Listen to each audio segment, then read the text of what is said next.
ഞെട്ടിക്കുന്ന വെളിപ്പെടുത്തലാണ് തിരുവനന്തപുരം മെഡിക്കൽ കോളേജിലെ യൂറോളജി വിഭാഗത്തിന്റെ മേധാവിയായ ഡോക്ടർ ഹാരിസ് നടത്തിയത്. ഇത് കണ്ട നിങ്ങൾ എല്ലാവരും ഞെട്ടും. 4 ഓപ്പറേഷൻ ഉണ്ടായിരുന്നു. അത് നമ്മൾ 4 ഓപ്പറേഷൻ ചെയ്തില്ല. പക്ഷെ ഞാൻ ഉള്ളത് പറയും. താലൂക്ക് ഹോസ്പിറ്റൽ പോലെ ഒരു ഹോസ്പിറ്റലില് ജനറേറ്ററിന് എന്ത് പറ്റിയെന്ന് ചോദിച്ചപ്പോ അതിന് ഡീസൽ വാങ്ങിക്കാൻ പൈസ ഇല്ല. എന്ത് ചോദിച്ചാലും ഇല്ല എന്തെങ്കിലും ഒരു സാധനം ഉണ്ടെന്ന് നിന്റെ തിരുനാക്ക് വിളച്ചെന്ന് പറയടാ.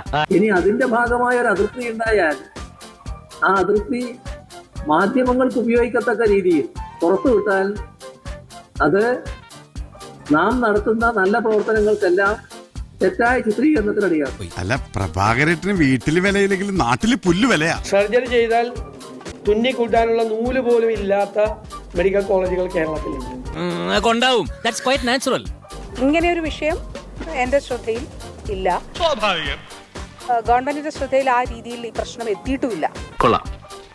പറയുമ്പോൾ 1600 കോടി രൂപയെ ഒരു വർഷം സൗജന്യ ചികിത്സയ്ക്ക് സംസ്ഥാന സർക്കാർ നൽകുന്നത്.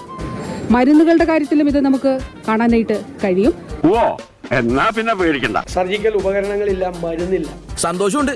എല്ലാരും ഇങ്ങനെ തന്നെ ചെയ്യണോട്ടാ. ആ കെട്ടിടം തകർന്നപ്പോൾ ഒരാൾ മരിച്ചു. അതിന്റെ ഉത്തരവാദിത്തം മിനിസ്റ്റർ ഏറ്റെടുക്കേണ്ടതല്ലേ?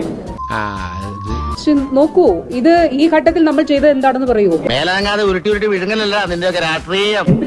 ഈ 567 കോടി രൂപ ഇത് അനുവദിച്ചുകൊണ്ട് ഈ കെട്ടിടം നിർമ്മിക്കുകയാണോ ഈ കാലഘട്ടത്തിൽ ചെയ്തത്? നന്നായിട്ടുണ്ട്. നിന്റെ ഈ തൊട്ടിത്തരം കണ്ടിട്ട് എനിക്കങ്ങോട്ട് സഹിക്കാൻ പറ്റുള്ളൂ. ഉത്തരവാദിത്തങ്ങൾ ഏറ്റെടുക്കുക എന്നതും തെറ്റ് പറ്റിയാൽ അത് സമ്മതിക്കുക എന്നതും അതിന്റെ തിരുത്തലുമായി മുന്നോട്ട് പോവുക എന്നതും ഒരു ലീഡറെ സംബന്ധിച്ചിടത്തോളം, ഒരു നേതാവിനെ സംബന്ധിച്ചിടത്തോളം പ്രധാനപ്പെട്ട കാര്യമാണ്. അക്കാര്യത്തിൽ വീണ ജോർജ് പരാജയപ്പെട്ടു എന്നതാണ്. പക്ഷെ മനുഷ്യനെ ഒരുമാതിരി വടിയാക്കുന്ന ഏർപ്പാടുണ്ടല്ലോ, അതങ്ങ് കൈ വെച്ചേക്കാൻ പറഞ്ഞാൽ മതി. നിയമം പുസ്തകത്തിൽ മാത്രം പോരാ, അത് വാക്കിലും പ്രവൃത്തിയിലും വേണം. ഈ കപ്പൽ ആടി ഉലയുകയാണ്, പക്ഷേ അത് നിങ്ങളുടെ ദുസ്വപ്നമാണ്.